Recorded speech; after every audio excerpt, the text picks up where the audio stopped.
Hello friends, आज मैं बताने जा रही हूँ मैं मिलीबग के बारे में कि कैसे हम अपने गुड़हल के फूल को इससे छुटकारा दिला सकते हैं। जैसा कि फ्रेंड्स अभी अक्टूबर का महीना चल रहा है और इस वक्त तीज त्योहारों का मौसम है और इसमें गुड़हल का फूल कई देवी देवताओं को चढ़ाया जाता है। तो दिवाली तक अपने पूजा को अच्छा करने के लिए घर में अपने अच्छे अच्छे फूल खिले, इसके लिए गुड़हल के फूल को कैसे मिलीबग के कीड़े से फ्री कर लेंगे, इसके लिए फ्रेंड्स जल्दी से आप मेरे चैनल को सब्सक्राइब कर लीजिए ताकि आपके को नई नई जानकारी मिलती रहे और आप अपने पेड़ को सुंदर और स्वस्थ बना सकें। इस तरीके से छोटे छोटे मैं आपको बताऊंगी तरीके जिससे कि आप अपने घर में लगे गुड़हल के पौधे को बहुत ही स्वस्थ और अच्छा बना सकते हैं। तो जानिए इस जानकारी के बारे में।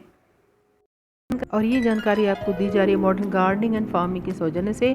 तो फ्रेंड्स सबसे पहले जानेंगे ये कीट कैसा होता है मिलीबग जो हमारे पौधे में लग जाता है। आप देखिए ये एक टहनी है वो गुड़हल के पौधे की और इसमें सफ़ेद सफ़ेद रंग के बहुत सारे कीट चिपके हुए हैं और इसमें लाल रंग की चींटियाँ भी हैं जो कि इस कीट को पर चिपकी हुई हैं। तो फ्रेंड्स हम आज जानेंगे कि कैसे हम इस बिग यानी कि सफ़ेद रंग का जो कीट है इससे अपने गुड़हल के पौधे को फ्री करें।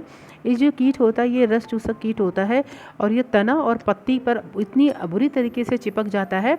मिलीबग का जो ये कीट होता है ये सफ़ेद रंग का होता है और काफ़ी जो है रुई की जैसे रोएदार होता है। थोड़ा सा भी आप इसे छुएंगे, अगर छूकर देखेंगे तो ये बड़ी तेज़ी से हाथ में ही चिपक जाता है और कई भाग में डिवाइड हो जाता है, यानी कि बहुत डेलिकेट होता है, रुई के जैसा होता है। तो इसको हटाना भी बहुत आसान है, लेकिन थोड़ा सा अगर हम ध्यान दें तो ये चीज़ बड़ी अच्छे से इसको साफ़ हो सकती है और हट सकती है।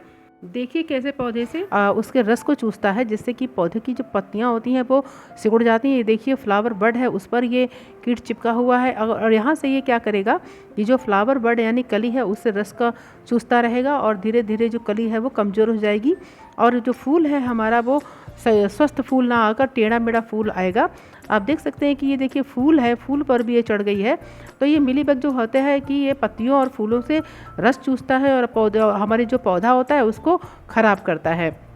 देखिए कितना सुंदर फूल है लेकिन इसके ऊपर पूरी तरीके से मिलीबग चिपका हुआ है और इस तरीके से फूल ये बहुत छोटे साइज का भी हो गया है और झड़ के बहुत जल्दी नीचे से गिर जाएगा। तो हमें इसको रोकने के लिए सारे उपाय करने हैं। तो फ्रेंड्स हमें जानेंगे कि इसका कंट्रोल कैसे करें। मिलीबग का कंट्रोल जो है उसको चींटियों के द्वारा भी कंट्रोल होता है। सबसे पहले देखेंगे कि आप देखिए कि ये जो तनी है ऊपर का टहनी है इसमें चींटियाँ लगी हुई हैं, साथ ही साथ मिलीबग का अटैक है जिसके कारण सारी पत्तियाँ जो हैं वो सिकुड़ चुकी हैं और जिसमें चींटियाँ लगी हुई। तो चींटियाँ क्या करती हैं, जो मिलीबग होता है इसमें जो शुगर यानी कि मीठा मटेरियल होता है उससे उसको ये लेकर चींटियाँ यहाँ पर इकट्ठा हो जाती हैं। तो अगर ये अधिक मात्रा में चींटी लग जाती है तो ये थोड़ा सा मिलीबग को भी डैमेज करती हैं। तो एक तरीके से ये बायोलॉजिकल कंट्रोल होता है, चींटियों के माध्यम से भी ये काफ़ी हद तक कंट्रोल हो जाता है क्योंकि चींटियों का भोजन के रूप में ये काम आता है।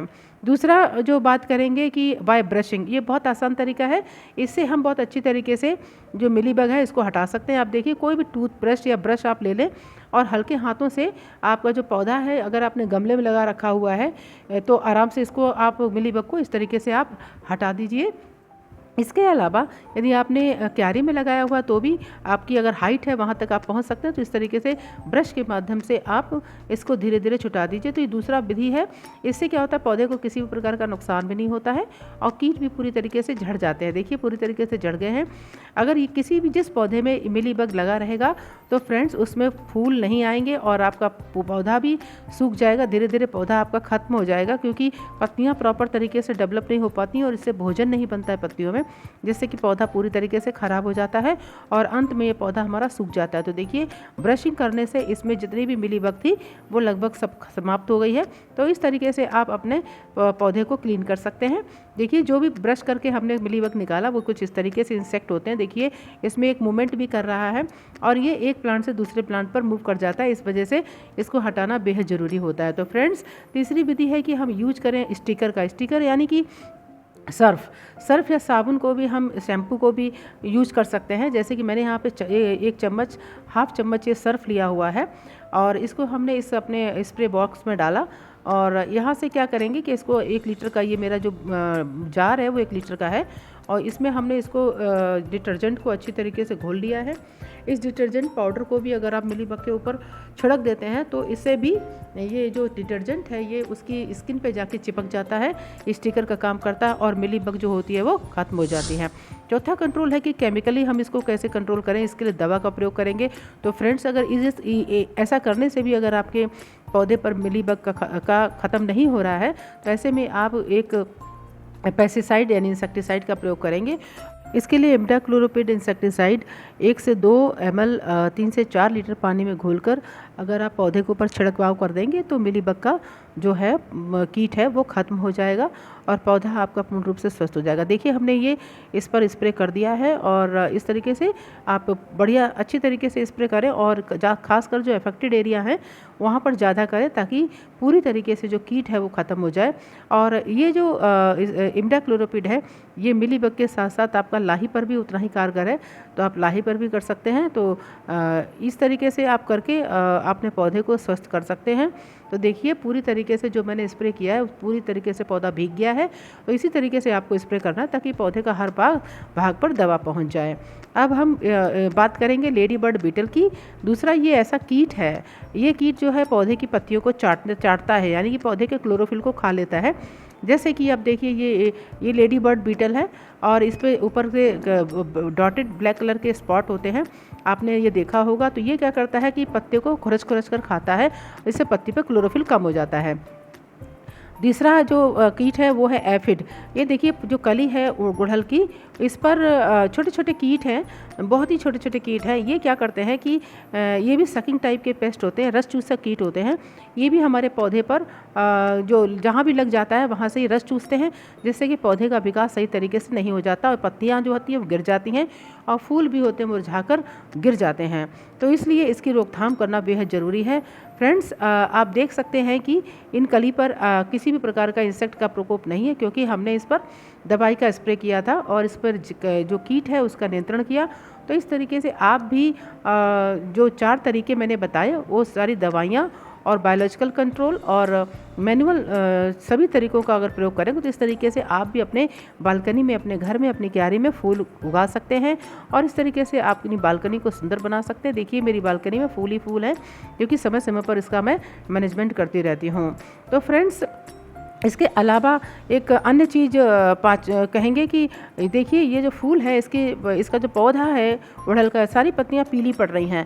ये समस्या भी देखी गई। तो ये समस्या किसी कीट की वजह से नहीं होती है। ये समस्या का मुख्य कारण होता है पानी समय पे ना मिलना, या तो पानी की अधिकता या पानी की कमी, दोनों ही कंडीशंस में इस तरीके से पत्तियाँ पीली पड़ जाती हैं। तो इसके लिए क्या करें, ये स्ट्रेस कंडीशन है, इसके लिए हमको पानी पर विशेष ध्यान देना होगा। इसके साथ ही साथ हम बायोजाइम का स्प्रे अगर करेंगे, यानी कि माइक्रोन्यूट्रिएंट्स का अगर स्प्रे कर देते हैं पौधे के ऊपर में, तो पौधे को ताकत प्रदान होती है और पौधा हमारा पुनः हरा भरा हो जाएगा। तो इसके रोकथाम के लिए हमें क्या करना है कि बायोजाइम जो मल्टीविटामिन होता है उसको कोई भी एक केमिकल आप ले लेंगे और इस मल्टीविटामिन केमिकल को 2 ml 1 लीटर पानी में घोलकर छिड़काव करेंगे। जैसे मैंने ये केमिकल लिया हुआ, ये बायोजाइम है जो पौधे की पत्ती को हरा भरा बना देगा। इसमें जिंक है, कैल्शियम, मेजर माइक्रोन्यूट्रिएंट भी है और मैक्रोन्यूट्रिएंट भी है। तो इसमें जिंक, बोरॉन है और साथ ही साथ इसमें पोटेशियम भी है। तो इस तरीके से और मैंने इसको ले लिया है। ये देखिए, 2 से 3 ml दवा लिया है और 1 लीटर पानी में घोलकर हम पौधे में स्प्रे कर देंगे। बायोजाइम का मुख्य कारण होता है यही होता है, ये पौधे को बहुत फ़ायदा करता है। और हमारे पौधे में क्योंकि गमले में रखते हैं तो उसमें बहुत सारे मिनरल्स की कमी हो जाती है, माइक्रोन्यूट्रिएंट्स की कमी हो जाती है। तो इसके लिए अगर हम फोलियर स्प्रे के माध्यम से कर देते हैं तो पौधा हमारा स्वस्थ हो जाएगा। देखिए, मिट्टी में थोड़ा सा नमी है और पत्तियां कितनी हेल्दी हैं। तो इस तरीके से आप मैनेजमेंट करके आप अपने गुड़हल के पौधे को सुरक्षित रख सकते हैं और ये पौधा काफ़ी स्वस्थ रहेगा। तो इसमें नंबर ऑफ़ फ्लावर्स भी बढ़ जाएंगे, यानी खूब बहुत सारे इसमें कलियाँ आएंगी, फूल आएंगे। क्योंकि जब कीट का प्रकोप होता है तो पौधा अच्छी बढ़वार नहीं करता और फल और फूल अच्छे नहीं दे पाता है। तो अच्छे फूलों के लिए हमें उस पर सही तरीके से देखभाल करना बहुत ज़रूरी है। देखिए, अब जितनी हमने स्प्रे किया था और सारी कलियाँ जो हैं वो काफ़ी स्वस्थ हो गई हैं। किसी भी प्रकार का उसमें कीट नहीं है, पौधा भी काफ़ी स्वस्थ है। आप देख सकते हैं ये जो कलियाँ हैं दोनों, इसमें जो है लाही का प्रकोप भी नहीं है और इसमें मिलीबग का भी प्रकोप नहीं है। पूरी तरीके से पौधा स्वस्थ है। तो दोस्तों इसी तरीके से आप इंटीग्रेटेड मैनेजमेंट कीजिए और अपने गुड़हल के पेड़ को अच्छा बनाइए। इसी तरीके से बने रहिए मेरे साथ। Thank you so much. और आप मेरे चैनल को लाइक कीजिए, साथ ही अगर कमेंट करना चाहते हैं तो मेरे को मेल कीजिए। इस वीडियो में दिए गए लिंक को अवश्य देखें। Bye bye.